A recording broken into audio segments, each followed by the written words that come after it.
Alrighty, well, here we are. I got the Ritz-Carlton credit card in hand finally, and today I kind of just want to discuss, again, why I got it and whether or not it actually might be worth it for you to pick this card up. It's crazy to say that this is actually one of the cheapest premium travel credit cards on the market these days at $450, but there are a lot of reasons why it could be worth it for you. So on top of getting to actually unbox this card live, I know you can see it right here, but we'll get into a full, more cinematic unboxing of this card at the end of this. I just wanted to kind of sit down, unscripted, just talk to y'all about whether or not this is a card that you should be considering right now or not. The construction out here is crazy, so I'm actually going to bring y'all inside with me, but let's go get into it.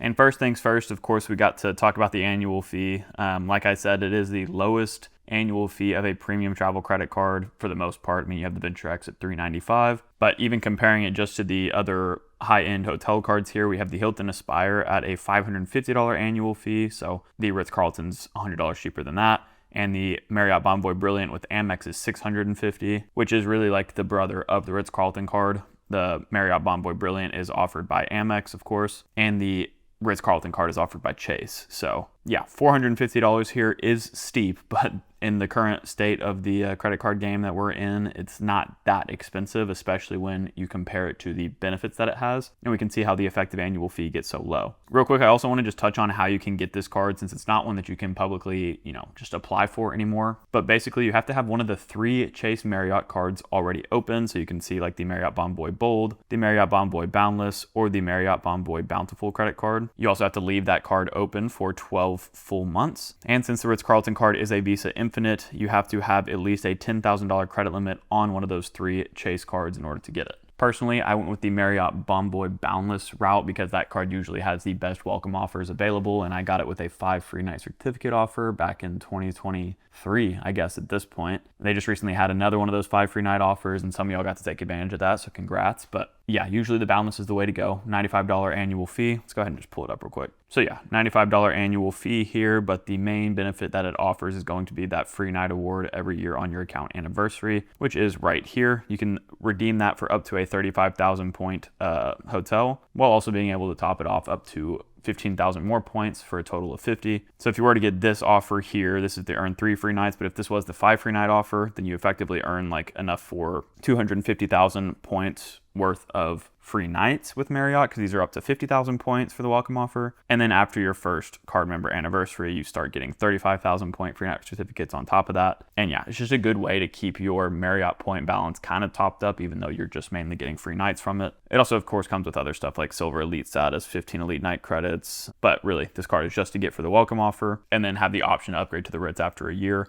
To be fair, we're not sure if the Ritz will be around after 2025, basically. That's because we've had a lot of rumors out there about Chase, looking to basically get rid of the Ritz card or at least nerf it. And we can see here from this frequent miler post that multiple commenters on this Reddit thread have been told by Chase customer service reps that the annual fee on the Ritz-Carlton card will be increasing to $695 per year, supposedly starting 8/1/25. Well, I'll tell you right now, it's 8/4/25, August 4th, Monday that I'm recording this, and there have been no updates to it, so obviously those rumors weren't true. They're also saying that they're going to add some like $200 card member year credit for the renowned hotels and resorts, which is what was also added to the United cards. Obviously, none of this happened yet, so maybe this is going to be a change at some point. Maybe Chase is now just holding off, but this was the rumor before. So that is one of the reasons that I applied for this card, because I do think that it's going to go away or, at least get nerfed in the near future. Maybe not this year, but at some point I would imagine it's going to get nerfed. And also people talk about this card as just being the best hotel credit card you could have, even better than like the Hilton Aspire for a lot of folks, which I think is maybe a bit of a reach. And I just wanted to do some product research to find out if that was true or not. We talked about in the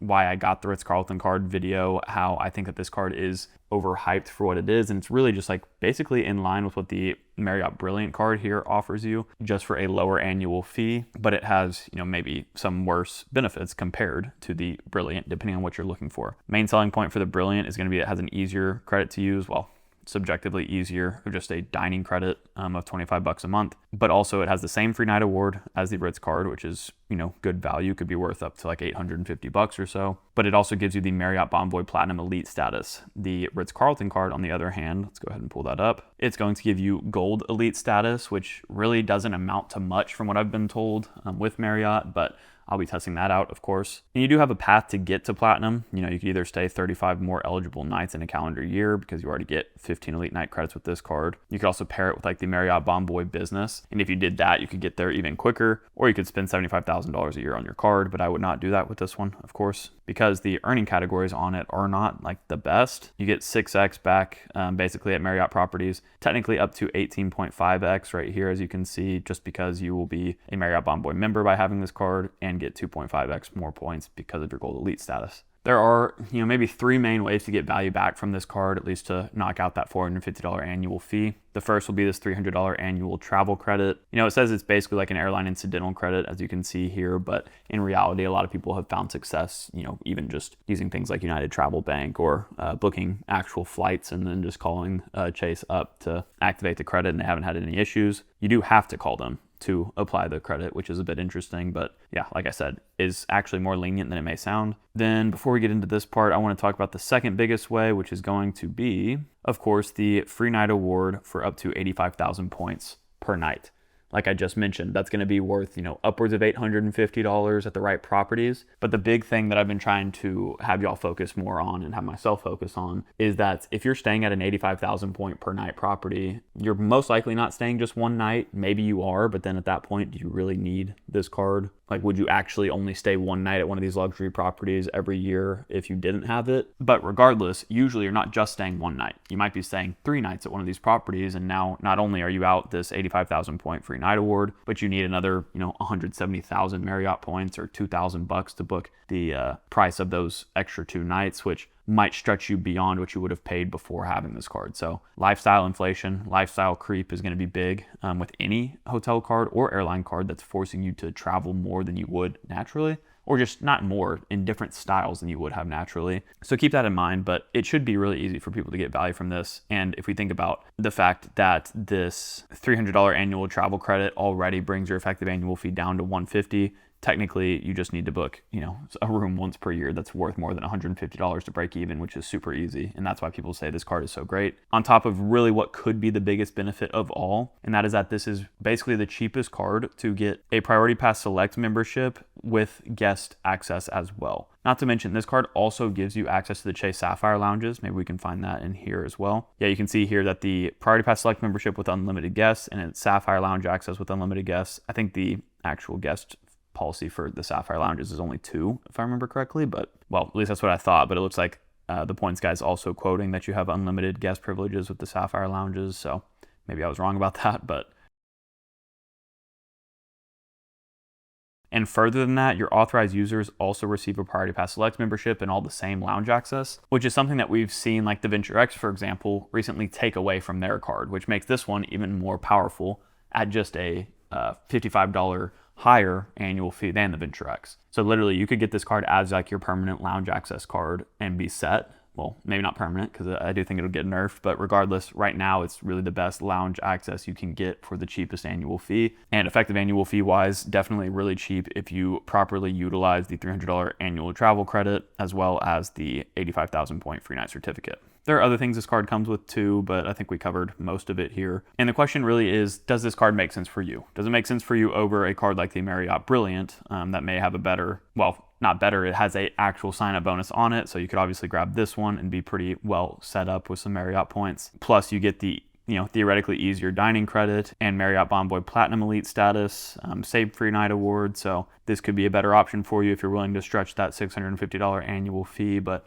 use it, wisely, of course, and maybe the effective annual fee is actually about the same. Or should you go more all in on like the Hilton Aspire with that $550 annual fee? Really solid welcome offers normally, solid earning categories. Hilton honors diamond status, which is the top of their game. The Hilton Resort credits, unlimited free night award, which is, huge. The flight credits, Clear Plus credits, all of this stuff that the Hilton Aspire offers that we don't see on the Marriott cards. Really, obviously, this is going to come down to what you prefer, what hotel chain you prefer. I've always wanted to have like some decent card coverage with the biggest hotel chains out there, just because that gives me broad status at the most number of hotels, and that's what the Ritz-Carlton card now does for me. And now my like premium travel setup looks like me having the Sapphire Reserve, the Venture X, and the Ritz-Carlton card, and all of those add up to, I don't even know how much at this point, over $1,000, even with my legacy $550 annual fee on the Sapphire Reserve. But the real question is, how much value do they give me? Because if I'm paying $1,000 to get $3,000 in value, I'll take that trade all day. So who is this card for? I would say it definitely makes sense for any of those looking for that broad lounge access right now, which isn't actually a massive perk for me. I've talked about on the channel many times now how I think lounge access is pretty overrated. And I already have my lounge access covered on my Sapphire Reserve, so right now that's really not an added benefit for me since it has the same terms as the Sapphire Reserve. But if I ever wanted to get rid of that Sapphire Reserve, I have this one at a cheaper annual fee, as long as they don't change it. So that's one camp of people that it makes sense for, are basically families that need broad lounge access coverage, since you can add the authorized users for free on this card and then get that added Priority Pass Select membership and Chase Sapphire access. Another camp of people it obviously makes sense for would be the Marriott loyalists, people that are playing the Marriott game that want to earn as many free night awards as possible. And if you're chasing status, of course, having the extra elite night credits are good too. If you were playing this game to try to like maximize the amount of points you got and the amount of free nights you got, you wouldn't want to go the path that I did, where I basically got the boundless card almost 2 years ago and then am now finally upgrading to the Ritz card. Theoretically, it would make more sense to get the Brilliant card before you upgrade to the Ritz, because once you have the Ritz, you can't get the Brilliant sign-up bonus unless it's been 30 days since you closed that Ritz card or just product changed it. So you either want to run the Chase Marriott card to 1 year upgrade to the Ritz card, like just do it as quickly as possible, or get the Chase Marriott card, wait 2 years to get a card like the Marriott Brilliant, one of the Amex Marriott cards, then go upgrade to the Ritz, and you have 2 premium Marriott cards within 2 years, and that is technically the most optimal route, but I just don't need to be paying over $1,000 for Marriott cards right now, so I opted to skip the Brilliant. There's always the option of getting multiple Ritz-Carlton cards, at least as it stands right now, so you could do that route too. And also note that that 24-month rule where you can't get a Amex Marriott card offer if you already got a Chase one in the past 24 months and vice versa, that doesn't apply to the Marriott Bonvoy business card. So my plan was to be, get the boundless, which I did, upgrade to the Ritz at some point, which I just did, and then get the business card to supplement some points or some free nights as well. Since that one also offers a 35,000 point free night certificate like the boundless did, that would give me an 85,000 point and a 35,000 point free night award. And that's enough for, a couple of nights at some Marriott properties. But yeah, I think we covered basically everything I wanted to right here. Let's go ahead and actually get into, me turning the camera around it and unboxing this card, and we can get the first look at it together on a more zoomed in scale here. So yeah, let's head back to the office. Okay, so here we are. We got the full box here that they send it in, not an envelope. And inside we just have a couple of packages, one being where the card itself is, and I'll show you this real quick. It's got a nice Ritz-Carlton credit card logo on the front, just like the card itself. And obviously we have a little pull tab here, some damage in shipping, but ignore that. And first I'm going to pull out the paperwork associated with the card, since that's the boring stuff, but it's good to know what it all comes with. And inside of this we have 3 main things. We have a welcome packet to the Ritz-Carlton card, which is pretty neat. Just goes over all of your benefits and stuff like we're kind of used to seeing in these premium card unboxings, but you can see the table of contents here if you're a bit more curious about what it has to offer. That's kind of nice to look at, pretty pictures up top and stuff like that. Nothing too crazy though. But you can already see the just all black theme that I actually really like with the Ritz-Carlton card, and you'll see that on the card itself here in a second. Next up is the guide to benefits. This is the really boring stuff that you could spend all day reading through if you really wanted to, but we know what we got ourselves into before product changing to this card, so I'm not going to read through it today. And then lastly is the paper that our cards normally come taped onto, but with this card, since it's more premium thing, where you have a separate box for the card itself. But here, zooming in a bit more, you can see that my credit access line is the same as my boundless at 16,500. Tells me how to activate it. Got the Ritz-Carlton logo on the top right. And then just some quick details about the cards, like its earning rates and the free night award, 3 club level upgrades, and a $300 travel credit. So yeah, just more information that we already covered in this video. But now let's go ahead and pull out the card from the box itself here in 3, 2, 1. There it is. Go ahead and flip this open, and I'm kind of curious. I don't know if any of y'all know why there would be something else on this side of the envelope, but I only have one side filled, and we can put our finger behind it, pull it out. And here is our first close-up look of this card in all of its glory. Obviously, very pretty card design. I mean, it's super simple, but regardless, I really like it. It honestly might be like my favorite card design in my wallet now. The front only has the Ritz-Carlton logo, the chip, and my name, which I love. And then on the back here, it's, you know, just a normal Chase card with black and gray or white text on it. So you can see the Visa Infinite logo down here on the bottom right. That's why we had to have a $10,000 credit limit before we product changed. But yeah, it's a metal credit card, fully metal, or, you know, at least as metal as our cards normally get, and